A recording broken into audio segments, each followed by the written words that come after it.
What's up, everybody? Welcome to a brand new episode of the Man Cave Podcast. Dan, Brandon over there.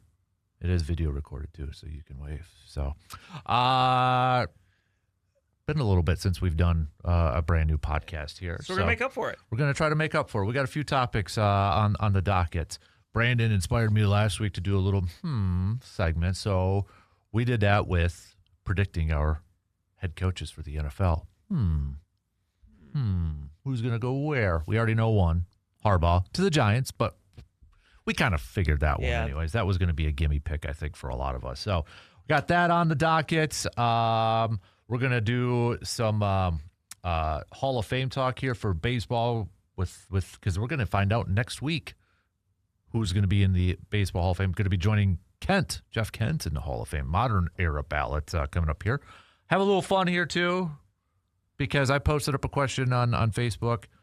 Who is the most random player in any sports world that you were a fan of? No all-time greats, no team greats. Right. And then, I'll explain mine when I get to mine. Okay. But, I didn't include, any of my favorite teams to this. There's no Vikings, there's no Brewers, there's none of that. Okay. I got one. I should say I'm not a fan of this team anymore, so that kind of counts. But I'm going. Oh, you kind of know where I'm probably going with this too. So we got that coming up here too, and then a little event session about what's going on in baseball with the Dodgers and such. But let's lead it off first, Brandon, on this episode. So Baseball Hall of Fame. If you have social media, you're probably seeing a lot of the writers kind of revealing their ballots and such, and I appreciate the writers that do that. Yes, because first of all, there's a ton of voters for this thing. It's not like the NFL where I think there's 50 voters. There's a ton. Baseball writers of America and such. So obviously we know Hall of Fame voting for baseball can be a little dramatic at times. And obviously with the steroid era and PEDs, that's been a big time factor over the years here too. So, but just to kind of refresh everybody's mind in terms of who is on this 2026 ballots, okay? We've got Carlos Beltrán. Andruw Jones is on this is on the ballot here too. My thing just okay, so my eyes. I'm getting old. I gotta zoom in on the ballot here. Bobby Abreu, Ryan Braun, Mark Burley, excuse me. Shin-Soo Choo, Edwin Encarnacion, Gio Gonzalez, Alex Gordon. Is it Gordon? See, don't tell my eye doctor I skipped the appointment this year. Cole Hamels, Felix Hernandez, Torrey Hunter, Matt Kemp, Howie Kendrick, Nick Markakis, Daniel Murphy, Dustin Pedroia, I'm starting to feel old now, Hunter Pence, Andy Pettit, Manny Ramirez, Alex Rodriguez, Rick Porcello, Francisco Rodriguez, K-Rod, Jimmy Rollins, Chase Utley, Omar Vizquel, and David Wright. Really starting to feel old here. So now I think some of the predictors are thinking this might be Carlos Beltran's year. To get in? He had the most votes percent. Last year he had 70.3% of the votes. And you need 75%. Right. And generally you don't see gigantic swings. You don't see somebody go from 5% to 70%. Yeah. So it seems like don't say it's a for sure thing as we've been accustomed to for over the years. So I guess, now voters can vote up to 10. They can vote as few as 0. They can vote up to 10 players. And some bracket or some ballots, I keep wanting to say brackets, some ballots, some writers will have maybe 9 or 8 or something on there. But you don't have a lot of people putting Alex Rodriguez on there yet because of, what his past was. Same with Manny. And that's the thing. That's what makes this, I think, unique is for baseball, Barry Bonds, Roger Clemens, the best hitter, the best pitcher of their era. But because there's connections. Now, there's not definite, but there's connections. Mm-hmm. So it's like how do you treat it? And that's kind of the thing here, where obviously different writers treat it differently. Some people say, hey, you know what? They were the absolute best. They deserve to be in there. But then there's others that say, no, I'm not going to do that. So, And with Rodriguez, it's a little different too because he's been suspended for it, right? Right. So that's a little bit more on the open. Right. So, which, and then you've got, same with Manny Ramirez. I don't know if was he suspended though, or what that was just kind of found out afterwards. I can't remember off the top. Andy Pettit admitted it, and I would say Andy Pettit, by coming out right away and admitting it after it was revealed, kind of helped his image a little bit. You kind of get out in front of it. Yeah. So looking at this, who's like a player or two that you would just like be pounding the table for? I'll admit, it's not a great class, right? I don't like, that's it. Like this is, I'll say this too, Brandon, you're more the baseball guy. One thing that bugs me about baseball with the Hall of Fame is like the progressions. Well, so-and-so got 20%, then it's 30, then it's 40, and then they finally, like 6 years, they it's get almost in. like people have to be convinced of it. Yeah. Or it's like, well, this is a lean year. Okay, well, then I'll give him a benefit of the doubt to this guy. Mm-hmm. Kind of Right. thing. Yeah, that's fair. Yeah. And that's why I look at this. Andruw Jones, to me, is a guy that I look at as, just going through those Braves days, manning center field. And and then he would be one where, he was 66.2% last year. So, he's on the cusp. But, and the thing that helps him stand out is his defense. Yeah. 10-time Gold Glover. Like, to me, him or Ken, roughly same area as Ken Griffey Jr., but like arguably the best defensive center fielder of his era. Mm-hmm. I think that's something to be had for that. Like, 10 Gold Gloves. Like, that's not nothing. Like, his offensive numbers are good, but they're not great. 254 career hitter, but 337 on base, 823 OPS. Like, for his career, he's over 400 home runs. Like, Did he get overshadowed a little bit with those Braves probably. teams? It seems with Chipper Jones and some of that pitching and stuff like that. 434 career home runs. Mm-hmm. So, like, he's that's in the ballpark. Mm-hmm. Like, I think his offensive numbers do enough to augment the elite defense. Yeah. And to me, that's the package of a Hall of Famer. Yeah. I think he kind of gets a little overshadowed because of those Braves teams. And it's interesting because then you look at a guy like Carlos Beltrán. Beltrán was a more complete hitter, no doubt. Like 279 career, 350 on base. But Beltrán hit one more home run. But he also hit close to 300 more RBIs, more steals. Like, just a Carlos Beltrán, very complete player as well. But like Andruw Jones, like,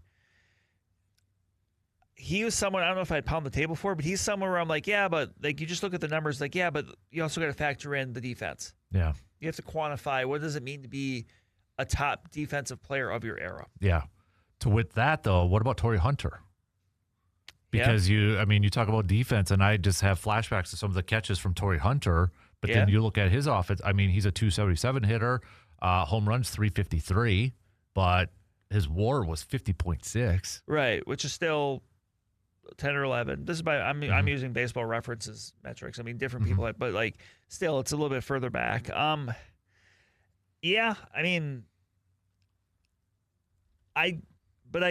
the thing that's going to hurt Torrey Hunter in this is team success. Yeah. Which, that's not always fair. I would agree with that. That's not always fair. But it's something you got to factor in. Now, I want to throw you a name and just kind of get your thoughts on this, because it seems to be one of those, whenever we do like create your all-time teams or who's the best at these positions, I feel like second base is lacking in a lot of those. Does that help a guy like Dustin Pedroia, because maybe there wasn't a ton of like great like when you think about great players, there's center fielders, there's shortstops, power guys at third and first. I feel like second base, you look at, yes, you got the Joe Morgans, you got the Jackie Robinsons in that, but from a depth perspective, there's maybe not a ton. Does that help a guy like Pedroia in this case, just because there hasn't been a lot? Maybe, but you've also got Chase Utley above him then. Yeah. If you're thinking that way, you're probably not going to vote two first or second baseman. But then you say team success, Boston, yeah. With that. That factors in. But, Utley is someone, but Utley also won the World Series with the Phillies, so it's not like That's he's true. shut out. But, Yeah. yes, and Pedroia, like, look, we know he was a gamer. You know, he was that textbook gritty guy. I mean, Brewers fans know that like that's Caleb Durbin's hero. Like, Yeah. that's the guy he wants to emulate. Like, you know, you look at Sal Frelick's a big fan of him too. there you go. Yeah. You can kind of see that in his play. You know, the numbers, you know, nearly a career 300 hitter. So, but you know, obviously not a big power guy. But honestly, playing with the Red Sox probably helps. But last year, 11.9%, and his second in his first year, like it would have to be a pretty steady climb there. I'm just not sure. Yeah. So I almost feel like, is anybody going to join Kent on this bat besides Carlos? Probably. I think Beltrán will. Yeah. I think Beltrán will. You know, it's going from 70 to 75. I think You that's think pretty safe. Andrew's going to get there? He's gonna be close. That's the only other one. Jones? Yeah, that's the only other one. Like you asked my picks. My pick, I would vote for Beltrán and Jones. Yeah. Those would be my two. Do you think there's an underrated one on here? Like Bronny, we're Brewers fans, but he ain't. Here's the getting thing. it. Like, and that's the thing. Like, you look at his numbers. Like, even if Brian Braun did not have the issues that we know he had, I don't think he would be. No. Because even though, like, the on Baseball Reference, like the Bill James Hall of Fame monitor actually ranks him relatively high, but I don't see it happening. Like, two things can be true. Ryan Braun is one of the top 3 players in Brewers history, and you can rank him, Molitor, and Yount however you want to. But that does not mean he's a Hall of Famer. Like, you know, it's again a great career. I think he'll have his number retired in Milwaukee one day, but that's the end of it. So I don't know. Like, looking around here, like, I guess because I would agree with you with your two. If I had to pick maybe another, I'm going back and forth between Chase Utley and Torrey Hunter. Between those two. Yeah. And the guy that, like, to me, and I'd have to get, like, a guy that I've actually had this conversation with a friend of mine that, like, there's a guy that, like, he's very good, but, like, he's very good. He's not great. And a guy I would look at in that case would be Bobby Abreu. See, when I think of Bobby Abreu, I think of home run derby. Well, that's it. Like, he only made 2 All-Star games. He won a Gold Glove, but, like, you look at his numbers, and he was just consistently good. You look at the late 90s, early 2000s, which, again, maybe a bit of an inflated era offensively for reasons, but, like, he had a long stretch where he hit from 1998 to 2009. Pretty much, every year he hit like 286 or better, and it's pretty consistently like 20 home runs, 30 home runs, 100 RBIs. Like, and I think that's the part too. Is like I think of the home run derby, but he was never like a big home run. No, hitter. he was a hitter, not a slugger. Yeah, and that's one of those where, like, no, he's not gonna get in. Like, you know, but he was at 19.5%. He's been, and this is his 7th year, so like it's not trending in a good direction. Like. But he's just one of those guys. Like, I just feel like he's one of the most underrated players of that era. One more name I want to throw to you. I don't think he has the numbers. His worst. Cole Hamels. Yeah, and I mean, he's only got 163 wins. Yeah, does like, that? It matters. Yeah. Like, and he pitched for a long time though too. He did, and he was someone that I had kind of looked at. I forgot he was on his first year, but he's a 4-time All-Star. Was a World Series MVP. But, like, yeah, like. The toughest part is always when you're separating good from great. And I just, with this group, and then I even looked ahead to next year, like, it doesn't get any better. Like, next year, guys potentially on the ballot for the first time, like Buster Posey, potentially. I mean, that's possible. But, like, John Lester, Brett Gardner, Ryan Zimmerman, Kyle Seager, Irvin Santana, Zerubal Cabrera, like, this, it's just not. It's not going to happen. Like, so honestly, this might be a case where if Andruw Jones just misses out this year, next year could be easier. Next year, yeah. But the one that I think is very interesting, because I'm not sure how to quantify it, is K-Rod. Yeah. For the reason of how it's almost like special teamers in the Hall of Fame for football. Like, how big do you allow it for relievers? Obviously, we know Mariano Rivera, Trevor Hoffman. But, like, for a guy that's got, 434 career saves, like, and his thing, I mean, he burst onto the scene so strong with the Angels. And then he kind of became a bit of a journeyman. I mean, how many times did he go to Milwaukee and then leave and come back? Yeah, right. Yeah. But he was one of those where it's almost like, is he more of an accumulator than a dominator? Like, a 286 career earned run average, so that's good. I mentioned 434 saves, but and maybe it's because we saw him on the latter half of his career, but the joke I always make with K-Rod was always the 30 pitches of terror. Where he would have so many of the where it's like a 30 pitch outing. He would get the save, but he would walk a guy and then someone else would get a base hit. Like it would never be a 3 up, 3 down seemingly, right. Even though he was a great pitcher. Yep. That's one of those where I don't know how big you make the Hall of Fame for relievers. Yeah, that's a good point. That's always a tough spot to kind of figure out. Yeah. Also, shout out Brewers legend Gio Gonzalez. Right. All right. So, okay, we're going to take a quick break. We're going to talk a little bit about the Dodgers and their latest signing, and then we got a lot more to get to here. So, really quick break. We'll be back after these quick words. Is baseball broken right now, dude? I mean, I don't know when you found out or when you saw it, but when I saw Kyle Tucker, Dodgers, I'm like, you've got to be flipping kidding me. I said words I can't say right now. But 4 years, $240 million, breaks the average per year that Juan Soto had. He has $30 million deferred. He's got a huge signing bonus. I don't know if you read ESPN's piece a little bit on it, but I want to give you a couple lines in this thing that I'm just like, it's, of course. Sources have said, talking about the offsets and the deferrals and such, that sources have said, not a problem. Dodgers owner Mark Walter has generated outsized revenue from Ohtani's presence over the last 2 seasons and benefits from a lucrative ironclad local media contract. Also, wait, you're telling me all the other teams don't get $8 billion to broadcast their games locally? Come on.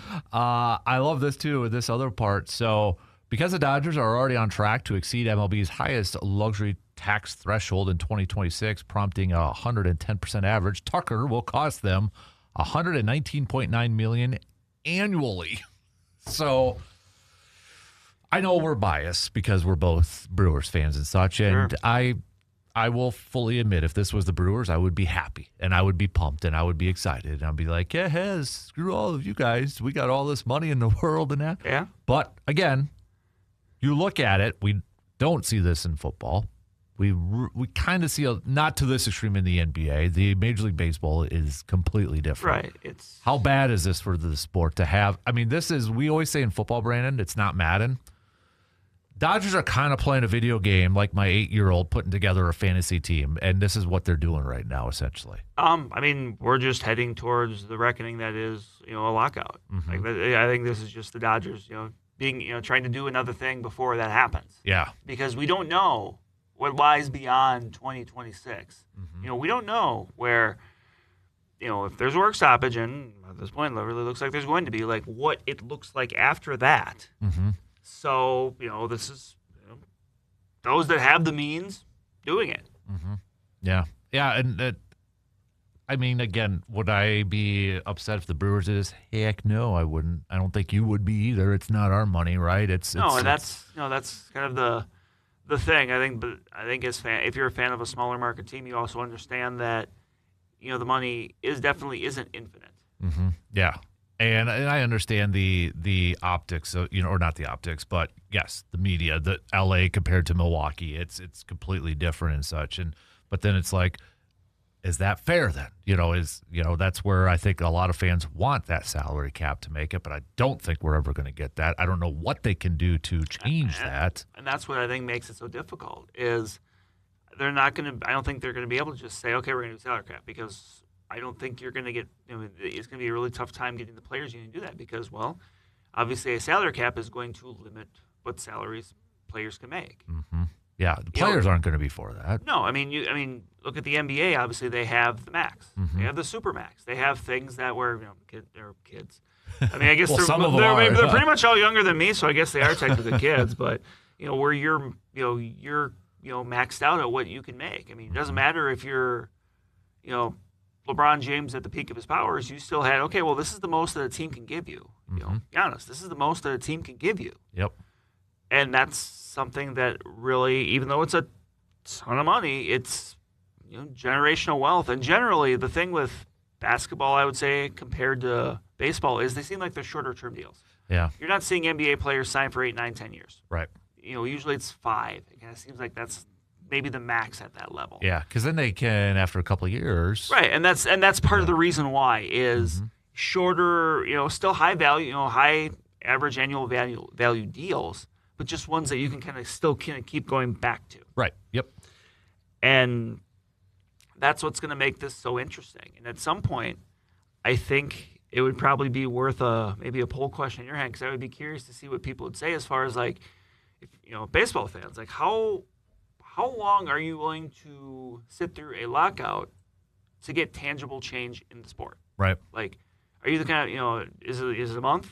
How much, is it half a year? Is it a full season? Like, what are you willing to miss as a fan for there to ultimately be a difference made that's, significant? Mm-hmm. Yeah. Yeah, Andrew Brandt literally just a couple minutes ago, and former Packers executive, had to work salary caps and such, and he just said the Dodgers are making a mockery of the mantra of, quote, competitive balance that defined the sports business, but in a system without a true cap and no consequences for spending on whatever they want. Sounds like college sports a little bit. So, but a little bit, but I mean, I would say it's not quite that level. Yeah. We're not seeing this. Right, exactly. So, but does it damper? I'm still excited for baseball season, but does it damper like the goals, the expectations that you have for maybe your favorite team, or like, it's like, okay, yeah, I'm excited for baseball, but I know the Dodgers are gonna do it, or is it almost like we're gonna create alliances, anybody but the Dodgers at this point? You want to create an alliance, right? You want to? But yes, it's funny because I think back of late 90s, early 2000s with the Yankees. Mm-hmm. I mean, there was that period of time where, and obviously now the Yankees will still sign, top level free agents, but it's not like this. Right. And it's not like, even back then where, they would sign players and, they would go into the year as, kind of unquestionably, they earned the nickname the Evil Empire for a reason. And but they were winning too. It's like, it's one of those things where obviously, the bigger the villain, the bigger deal it is when you slay them if you're able to. But the issue is, if they're that good, like it's very hard to do that. So, yeah, I don't know. Like, I would say maybe it kind of tweaks things a little bit, but I would say this more so. Like, I understand why it will for other people. Mm-hmm. Like, if you're a little bit more of a casual baseball fan, and let's just say you're a Brewers fan, for example, and yeah, you like the Brewers, and you'll listen to the game on the radio and stuff like that. But ultimately, it's a little bit tougher for you to get invested because ultimately, why get invested if there's maybe a more likely ceiling on how good a team can do? Like, I get that. Like, I'm not gonna, I certainly would never tell someone they're wrong for thinking that, because I don't think they are. But I mean, I can only speak for myself personally. It's just like, oh no, I'm sure in a month from now when pitchers and catchers first report, and I'll be ready to go. Mm-hmm. The other part of this too, I was thinking, is like, they're almost like a traveling show now, to where if they come to your ballpark, it's like, hey, I want to make sure I go to that game. It's almost like, yeah, I want the win, but I want to see Ohtani. I want to see these guys and these all-stars, because I was thinking, I'm like, man. And we get that with, whether it's like Yankees or such too, where it's kind of that unique. It's like, and it's only a couple games, 3 games, maybe sometimes 4, but it's 3. Yeah. But it's like, that's the other part of me. It's like, I don't like it now, but it's like, I kind of want to go see them though too, because that's the other part. And it's like, okay, I want to see this team. I've not seen Ohtani yet in person. I want to see Ohtani. I want to see Aaron Judge, those guys. So it's kind of like that inner battle of back and forth, like, God, I hate these guys, but no, I kind of want to see them in person too. Yeah, and I'm sure that's part of it. It was like, I think it was probably similar to maybe for Tom Brady. Yeah, in the Patriots, where I forget the year it was, where like the last time with the Patriots he went to Lambeau. Mm-hmm. Where I know there were people like, well, we really want to go because you don't know. And right. Obviously he came back, right, a Buccaneer, but still, like, you don't know. Mm-hmm. Yeah, it's one of those things you want to be able to kind of see that. Mm-hmm. Yeah, interesting, but would it surprise you if they don't make an, like, okay, would it surprise you if somehow they got Tariq Skubal? No. Yeah, I mean, we're at that point, right? Would it surprise you out of anything that they do? No. Yeah. I mean, obviously that would have to come by trade. Right. And then he's a free agent after this coming year, I believe it is. But the other part, too, that's just maybe even more annoying, Brandon, they're really good in their farm systems, And too. that's it. Like, it'd be one thing if, like, the biggest thing, like, it'd be one thing if they were just, kind of willy-nilly spending money. Mm-hmm. But they're a really smart franchise. Like, they also develop talent. Like, you can say, well, they're buying all these people. True, but, they've developed Will Smith. They've developed all the, some of these other guys, too. Like, it's not like the only way that they can acquire talent is by buying it. Mm-hmm. This is kind of the combination of, with Andrew Friedman. It's like, what happens when you give really smart people a ton of money? Mm-hmm. Yeah. And it took them a little time, to kind of figure it out a little bit. But now you're kind of seeing like, well, this is what happens. Is that because you look at was the Dodgers GM? He came from Tampa, right? Yeah. Yeah. And we know how Tampa approaches that. That's like the best of both worlds. Like I would imagine. Right, and that's why I'm sure and that's probably what the Mets were going for with David Stearns. Now the interesting thing with David Stearns though is David Stearns has a thing that really I don't think really maybe necessarily caught on from national people when he was with Milwaukee. Is David Stearns does not like to pay for pitching. Mm-hmm. And that wasn't a big deal in Milwaukee in part because the team developed some, but also because he didn't have to because he didn't have the money to. Mm-hmm. So it's kind of like one of those things like, well, I want to pay for that. Well, if you don't have the money to pay for that, you don't have to worry about it. Right. There's a reason why in 2018 their most established starting pitcher was Yuli Chassin. Like he just does not like to commit long term to pitching because once you're getting into those later years, like a position player is likely to still provide more value than a hitter. That's why he'll throw $700 million at Juan Soto. But if you check the chatter with Mets fans, they're not happy with David Stearns right now, in part because he's still in some ways kind of approaches spending like he's with Milwaukee. Mm-hmm. Yeah. It's going to be really interesting coming up next offseason, isn't it? It is. Very interesting. So buckle up. Might be a bloodbath. Yeah. So we know it's not official. We know Harbaugh is going to be the Giants coach. We still have 8 more openings as of now. I guess things could change if somebody else decides to be go. But at this point in time, on a Friday, 9:04 Central Time, January 16th, there is 8 openings with Harbaugh going to take the Giants job. So we are going to do some predictions, Mr. Berg. We are going to predict who are going to be the head coaches for the Steelers, the Ravens, the Cardinals, the Dolphins, Falcons, Browns. Who else am I missing? I'm missing somebody else, eh? Titans. That's right, the Titans. Thank you. So we are going to make predictions for those. Are you ready to do this? Do you have yours? I am. All right. What team would you like to start off with first, sir? Defer. Oh, you're going to defer? Okay. Let's start off we forgot the Raiders. So let's give the Raiders a shot first. Okay. So we'll go Raiders first. All right. Who are you going to roll with? I'll just say the team, then you tell me first, then I'll tell you mine. Okay. I'll tell you how wrong you are. My pick for the Raiders was Clint Kubiak. Ooh, okay. The offensive coordinator for the Seattle Seahawks. I think that it makes sense. Look, Raiders' number 1 pick, they're probably going to take Fernando Mendoza. Mm-hmm. Get a young quarterback. You get the coordinator. You pair the offensive, line. I'm assuming he would be the play caller too with him. Also, I think something that I look at the Seahawks, and obviously people talk about the good year Sam Darnold's had and stuff like that, but like they're a run team. Like they run the ball well. I think you get him in there as well with Ashton Genty. Mm-hmm. Maybe you actually give that team a chance to be something on offense.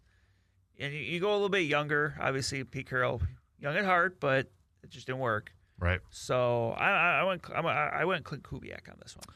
I went with this one's tough because you really don't have a direction. This was not one of the first ones I picked. This one took some time. I'm going to go, I'm probably falling into the trap of some of the stuff we had heard early on. I'm going to go Brian Flores for this one. Some of the rumors out there was that Brady was, if he does have a lot, which I think he would have a lot of say in this, bringing him in, Brian Daboll, offensive coordinator, sort of thing. I'm going to go with Brian Flores with this one. This was something that stuck out to me right away. I know the Steelers are mentioned now as a possibility. That's a hot one for Brian Flores, too. I'll explain why I didn't go with that one when I get to my pick here for the Steelers coming up a little bit. It's just, I've been on that one right away, and I'm going to stick with that one. Yeah, makes sense. So let's go then, Titans. All right. Titans. I went Matt Nagy. I wasn't saying one, so I might as well just go. There's a connection with the decision makers in charge. Mm-hmm. I don't know if I like that move, but again, this is what we think will happen, not what we would do. Right. He gets another chance to be to be a head coach. Yep. Obviously working with Cam Ward, looking to pull that franchise out of irrelevancy. Yep. But yeah. Yeah, I'm going to go Matt Nagy too. Or there's a little familiarity with the front office with Kansas City as well. I'm like you. If it were me, I don't know if I'd make this higher. Because first of all, I think they'd go offensive-minded coach because you got to see what you have with Cam Ward. And I think you got to go with that coach that can help out the quarterback, with Matt Nagy and his experience and such. So I think that I do wonder the latest comments from Patrick Mahomes. I don't know if you saw this, but apparently the other day he did say that if for his new offensive coordinator, he would like somebody that comes in with some new stuff. Okay. So I wonder if that's a little damning for Matt Nagy, potentially. But so I do wonder a little bit on that. But yeah, this one again was like a hot name right away, and I'm kind of sticking with that with Matt Nagy. So I'll wait because I don't want to tip off anything. Falcons. I went with Kevin Stefanski. Mm-hmm. That's a team that's got a lot of offensive weaponry. Mm-hmm. Little question at the quarterback spot, but I think Stefanski makes sense there as a guy that can come in. I mean, 2-time coach of the year. I think I don't think you're going to find, maybe besides the Jets, a situation that's as tough to work with as the Browns. Mm-hmm. So I'm going to go with Kevin Stefanski on this one. I think he's an offensive mind that comes in there right away and can give them a little bit more there. That is a good pick. I do not have it. This is where I did go with Clint Kubiak because I'm trying to connect some. I think, again, offensive-minded coach with some of those weapons that they have. They're intriguing, right? Bijan, Drake London. We'll see about Kyle Pitts. They got to figure out quarterback. The other connection I went with this thing was Matt Ryan. Matt Ryan, football director of football. That's such a sweet title to have, whatever it is. Yeah, president of football or whatever it is. Clint Kubiak, Matt Ryan's best season as MVP when they went to the Super Bowl. Kyle Shanahan was his offensive coordinator. Shanahan, Kubiak, they're 1-1. They're from the same tree, sort of thing. So, if Matt Ryan has a lot of say in who that head coach is going to be, I wonder if he wants to try to define from that, not genre, but that tree, from that tree.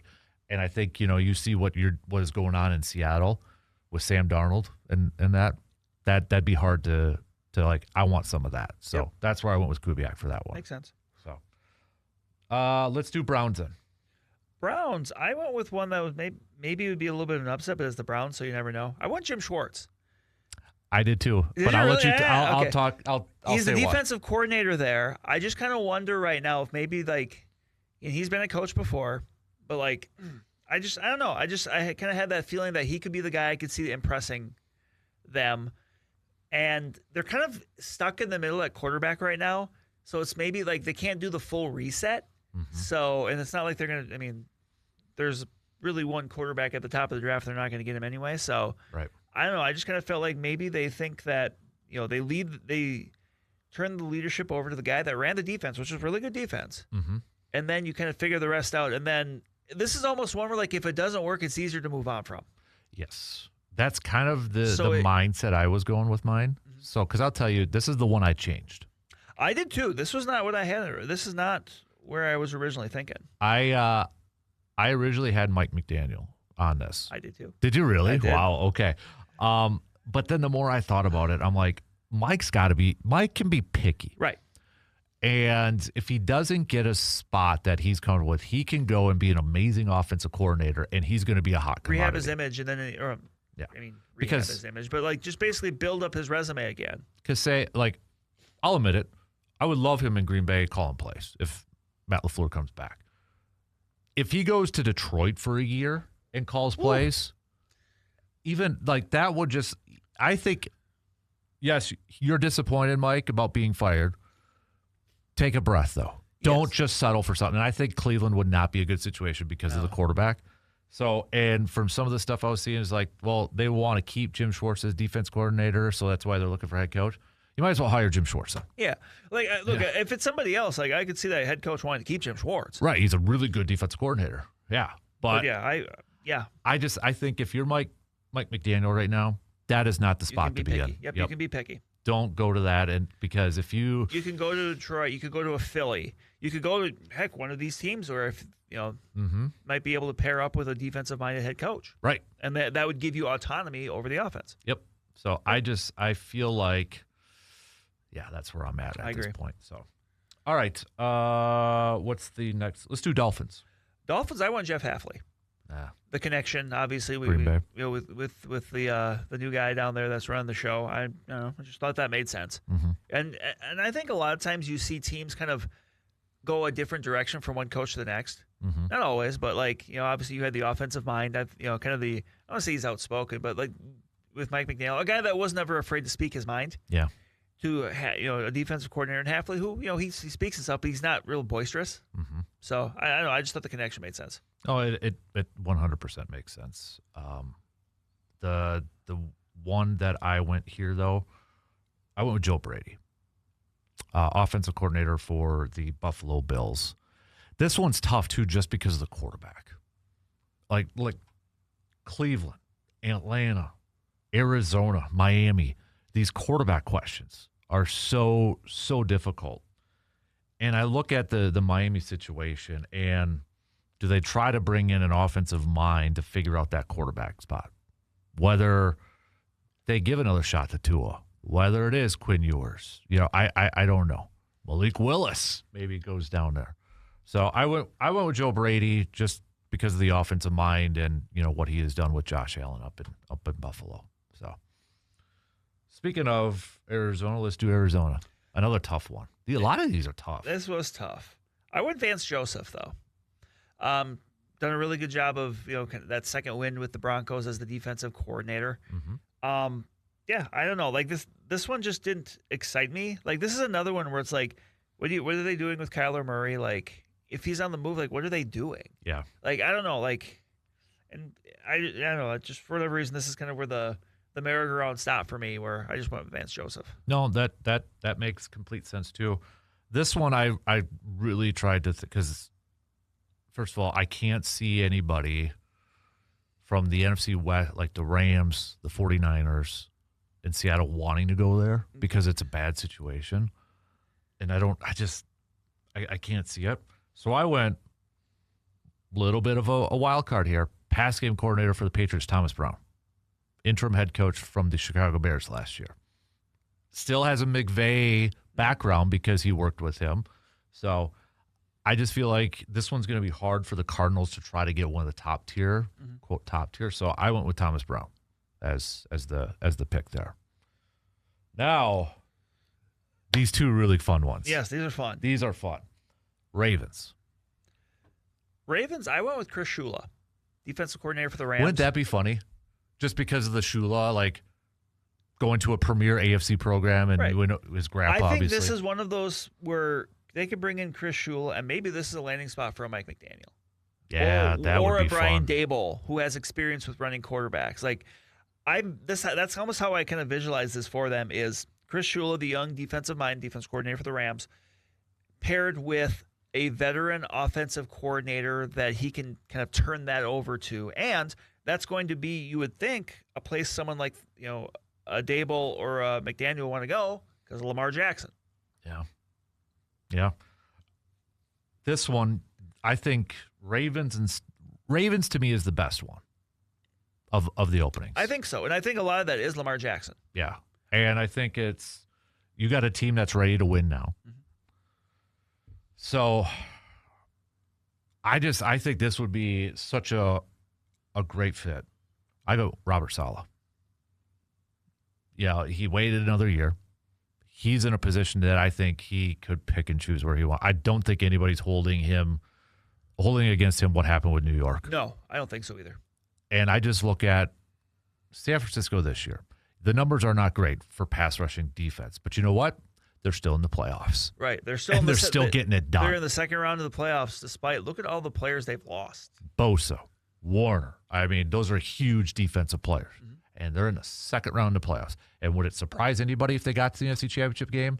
Probably not. No. And can you just imagine Robert Saleh coaching the Baltimore Ravens, though? I could. Yeah. Like, I think you and I are on the same mind of, like, I think they want to get that defense back because that defense is not good. Right. Like, so you get someone in there that can kind of take charge of that defense, get them back to being, when you think of Ravens, you think smash mouth football. Yep. Like that kind of on defensively, a defense that flies around that makes a difference. Yep. That makes sense. Yep. I went with Bob Saleh. So, all right. Now the Steelers one's interesting because one, we don't have a lot of examples of them hiring coaches because and when you look at it, it's been young, defensive-minded coaches that have stayed there for a boatload of years. Do they stay that way or do they change it? It's a little bit unknown. Yep. For this one, I want Brian Flores. Yeah. I mean, there's the connection there. When he coached under Tomlin for a year, when after he was let go from the Dolphins in the kind of the early stages of that ongoing lawsuit for them. Mm-hmm. I think the Steelers like to deal with familiarity and loyalty. Like they've already had him in the building. They know what he brings, but yet he's a younger guy. He's still. I mean, he's energetic. Like he's a defensive-minded guy, obviously. Mm-hmm. Like. And that's a Steelers team that has put a lot of money into their defense. I think they have the most expensive defense in the NFL. Well, you look at T.J. Watt, you look at Jalen Ramsey, right. Those guys. You don't think Brian Flores would? You don't think Brian Flores would have fun working with those guys? Oh yeah, 100%. Like that's kind of what led me to Brian Flores at Pittsburgh. I think Brian Flores would be a great hire. I think that instantly would. You talk about defenses with Baltimore. He's a Northeast guy too. Yep, that would be a scary back to the Pittsburgh defenses that we know. The only thing, and I originally had that, the only thing I was like, okay, but if we look at history and their hirings, he is a retread. It's true. He is still younger, but he's not super young. He's not young. in his 30s. Right. So that part of it was like, okay.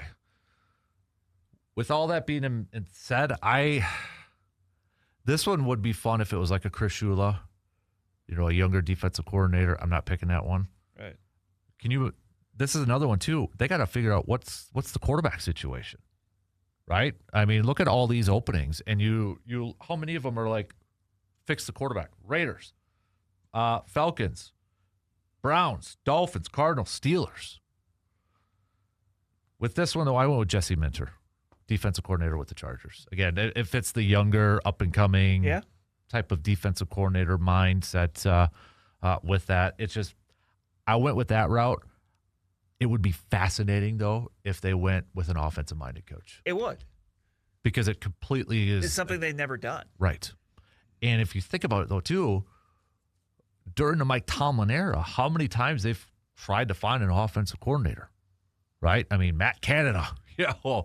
Arthur Smith coming in. You could talk about all the different quarterbacks, but then it's like after Bruce Arians, they kind of really struggled to find a consistent offensive coordinator. Or heck, after the Ken Wisenhunts, So do they like, okay, maybe we want to focus on offense, find our quarterback and pair those guys like a lot of teams do.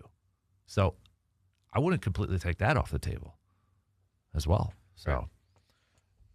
Those are my picks. I think I think we were thinking on the same path for a lot of them. Yeah. Like, I'm with you on Mike McDaniel. I mean, he's going to have the choice. Like, I don't want him in Detroit because when you think of Mike McDaniel, like you think of run games. Mm-hmm. And what would he do with that run game? Yeah, I don't. That's already quite good. Yep.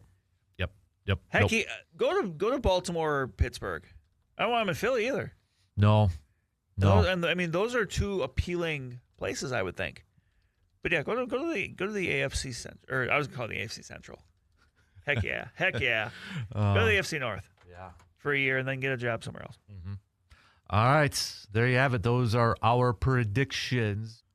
Who were some of the most random sports players that you were a fan of? Probably when we were like younger, right? You'd have to look when we were kids and younger and such. And it doesn't necessarily have to be somebody that was on your favorite team. But I was thinking about this because, I had random, and this was before, when we were younger, before social media. Yeah, internet was just kind of starting off and such. But I think, too, Brandon, a lot of it was maybe, whatever game was on TV that we were watching wasn't necessarily our favorite team. It was like, hey, I kind of like that player, sort of thing. So I posted it up on my Facebook page, and I got a ton of responses. So before we get to a couple of our picks, I want to go through some of these just because I like it when it's like, who is that?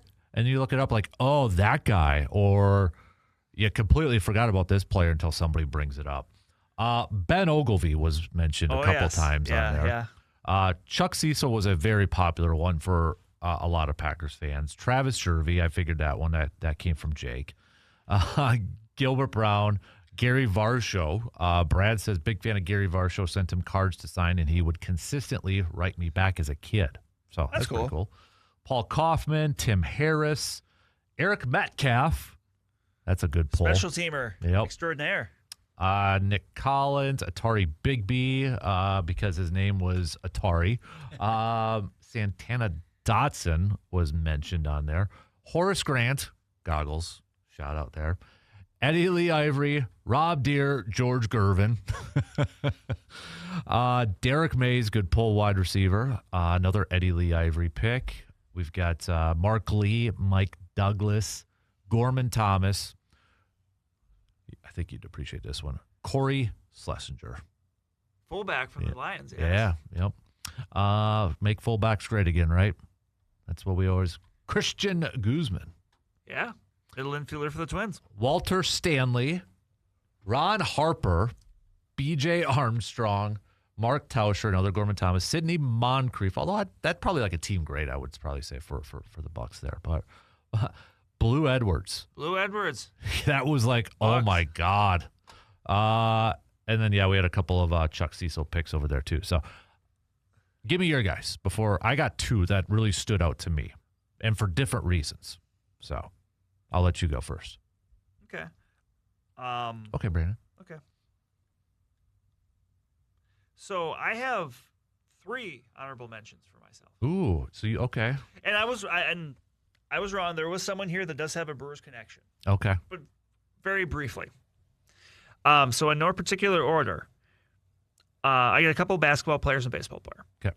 My first one, Rafe LaFrentz. You remember Rafe LaFrentz? Yes, Denver. Yep. A lefty. He played for Denver. That's how I remember, like late 90s. He actually played for like a decade and a half. He played a long time. Mm-hmm. Like he kind of settled into. He played at Kansas, right? Yes. Okay. Yeah, he was like, and the thing I always liked about him at that time was he was a bit ahead of his time because he was like a stretch 5. Mm-hmm. Like he was like for a 7-footer, big guy. Like he played away from the basket a lot too, which I always thought was cool because obviously at that time that wasn't really the case. Yep.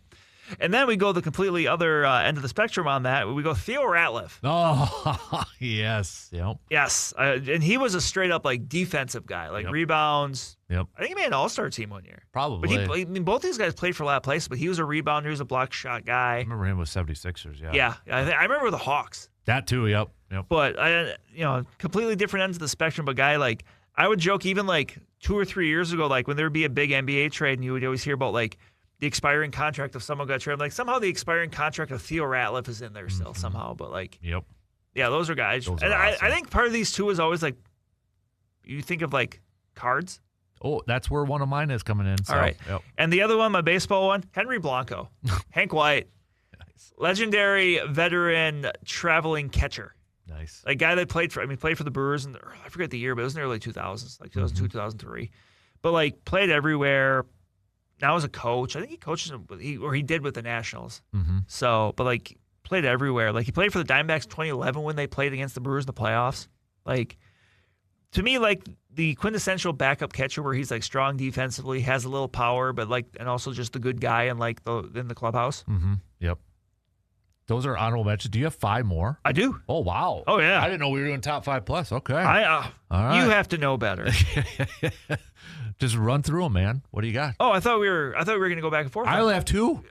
I got 2 total. Jeez. So you all right. Yeah. All right, number 5. Yeah, number 5 for me, Chad Pennington. Oh, jeez. I always appreciated how much mileage he got out of the fact that he did not have an arm. Okay. Especially like after his 7th or 8th soldier, how many surgeries he had. Like I always had a joke, like, I mean, you could throw harder than Chad Pennington. That was always well, kind of and he like one of the few guys that won like multiple comeback player of the year awards. yeah. Like I was just appreciative of the fact that he did a lot in his career with having probably the weakest arm of a starting quarterback at that time. Mm-hmm. Yeah. Number 4, and again, there's 2 of these that I maybe took a little liberties with because they're college football players, and they put up really good numbers and they earned accolades. But you probably don't know, you probably haven't heard of them. Mm-hmm. But these are people I absolutely loved, and they're both when I was in college. So I'm like, you know what, I'm going with this. Number 4, Dan Lefevre. He's a quarterback at Central Michigan. It was like a 3-time MAC Player of the Year. Put up ridiculous numbers. I just like the name. I know, but he got drafted by the Bears in 2010, like a 5th or 6th rounder. Mm-hmm. Didn't end up catching on. He played in the CFL for a while, but like I remember, and fun fact, one of his receivers, Antonio Brown. Oh, wow. Okay, there you go. So, but he just put up prolific numbers. He's a dual threat quarterback. He could run and throw. Like I remember vividly, I think it was 2010 draft. He got drafted. Like as a day 3 pick, I absolutely wanted the Vikings to pick him. Nice. Because obviously that was, coming off the Favre, Mm-hmm. I'm just like, they need a young quarterback. Like, and they, even though like, knowing this, this guy from the MAC probably wasn't ever didn't develop into anything as far as a pro goes. Like, I'm like, for whatever reason, I was talking to myself into the idea that he could do it. Number 3 for me, baseball player. This is more 90s, honestly. Ryan Klesko. Oh, my gosh. He was a first baseman for the Braves. And you kind of, to what you alluded to earlier, obviously at that time, Braves were on TBS. Yep. So I would actually watch a good amount of Braves games. And he was just a slugging first baseman. Honestly, when I played youth baseball, I was number 18 because of Ryan Klesko. Wow. All right. So number 2, my other college football guy on the list here, Colt Brennan. Quarterback for Hawaii.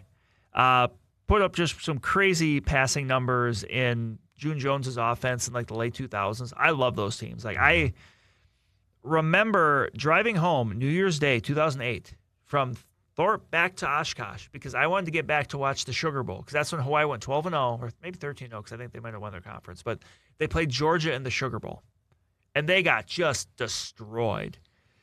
But like that was so cool to see that team in that environment. At that, I mean, they were the the textbook June Jones, spread it out. We're going to throw every down. Mm-hmm. Like that was a fun team. He got drafted, I think, by Washington. It kind of floated around a little bit, but it just never happened. But like those are guys I just remember vividly. Like obviously, I was a Badger fan, but like no, these guys specifically. Like I'm following these teams because of this guy. So you inspired me to come up with actually a few more. Good. So okay, good. And my number 1, going back to baseball, is a guy that he actually played in the NL Central. And he played for most of his career, played for about almost a decade. Ryan Friel. Ryan Friel was a utility guy. He started he played outfield, he played infield. I remember around this time too, he started with Toronto in 2001, played for the Reds from 2003, 2008-ish. He actually had some good years with the Reds. Like, there was a year where he had a couple years or 3 years where he stole like 36 bases. Like he was that textbook speedy guy that played all over, but also got on base. And he was like, he was the guy, a bit Sal Frelick, like I would say, where he was not shy about throwing his body around. Okay. The kind of guy that I always wanted the Brewers to sign, especially at that time. They never did, but like he had some good years. He went on to play a couple other years elsewhere. But like I just remember being a big fan of him as a kid. Like, okay, I'm a Brewers fan, but I also like this guy. Like, whenever I would play like baseball video games, if I was doing like a franchise or something, I would always end up signing or trading for Ryan Friel. Nice. All right, so those are mine. All of them. All right. So the few that I came up with, because I have my easy number 1, so I'll just kind of throw it. You mentioned some of those. You mentioned Colt Brennan's and cards. I remember having Heath Schuler cards all the time back in the day. He became a senator, didn't he? Yes. Senator or congressman, yeah, whatever it is. He played for Tennessee, and I can still picture a couple of those cards. I'll just throw some of those guys in there. I mean, Sal Frelick's the greatest player of all time. I didn't think of him, but I'll just give him every time I can mention Sal Frelick, I'll throw him in there. So.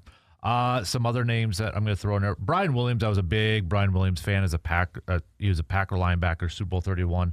But the reason why I became a fan of his was He was my first ever Packers autograph. Oh, cool. When they came, remember when the Packers would play basketball? He came to Medford, and he was like the main one. So I remember one year he had over 100 tackles. I remember reading as a kid Packer Report back in the day. He was on the cover of that. I wish I still had it. And they were making a case why he should be a Pro Bowl linebacker when the Pro Bowl actually meant something back in the day. So I got to throw Dennis Scott in there, the most underrated three-point shooter of all time, Orlando Magic.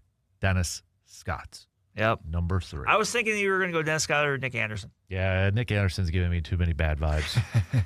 Too many bad vibes. So, so a couple of guys. So the two that I originally thought of on this, and you mentioned it with cards.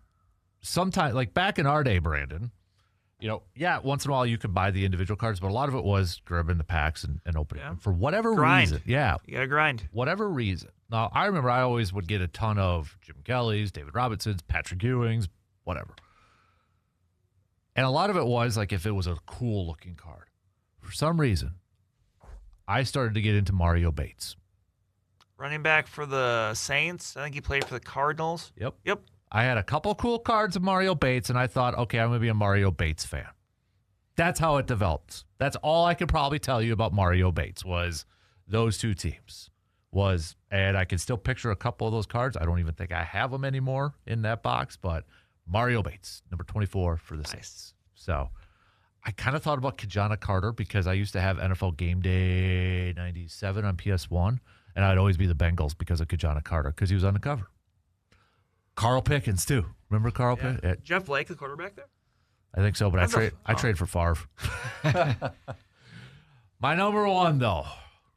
My number one. And I remember going when I was a youngster, I was a teen. Eau Claire, I didn't live in Eau Claire at the time, but we'd come here. And I remember Eau Claire had a card shop. Kind of, I think, over on London. It used to be. I think it was called MVP Sports Cards. And I remember getting a couple of these cards, and I'm like, I was probably embarrassed because I'm sure this guy's probably thinking, why the hell do you want this guy? It was like just like probably 10-cent thing. I loved watching him play basketball. Darrell Armstrong for the Orlando Magic, number 10. And I remember watching him, and the story was like he would have a cup of coffee with like 7 teaspoons of sugar in there just because he was like we called him the Energizer Bunny. That's what his nickname was, the Energizer Bunny. And he really popped on the scene at the end of the Penny Hardaway era and kind of transitioned into that. And I remember one year he won Most Improved and Six-Man Player of the Year. He was getting MVP votes. So I was like, I'm a Darrell Armstrong fan because I was an Orlando Magic fan and we were running out of players at that time. But he ended up being in the league from 94 all the way to 08. Then he was like a longtime assistant coach. It's crazy, like and even going back to some of the guys I mentioned too, like how many of these guys hang around that long? Yeah. And I think he was a longtime assistant with Dallas for a coach. But Darrell Armstrong, number 10 for the Orlando Magic. I was just this huge fan of his. And, yeah, the Chuck Daly Orlando teams he was a part of. So that was my guy. You need to start the petition to get Darrell Armstrong to Milwaukee. Right. I think he got into some legal trouble. So that's I don't think, yeah. Well, maybe not then. Yeah, maybe not do that. So, but I always like going back down memory lane. There was one I almost put on the list, but then I didn't. And there was only one reason. It would have been an honorable mention, but it would have been another NBA player. Chris Gatling. Strictly for the headband. Yep. And he's another one, like, he made an all-star team once. Mm-hmm. Yep. Good one there. All right, that's going to do it for us on this episode of the Man Cave Podcast. Don't forget, follow, subscribe wherever you get your podcast, and a 5-star rating because that helps others find the podcast. Until next time, I'm Dan. That's Brandon. We'll talk to you on the next episode of the Man Cave Podcast.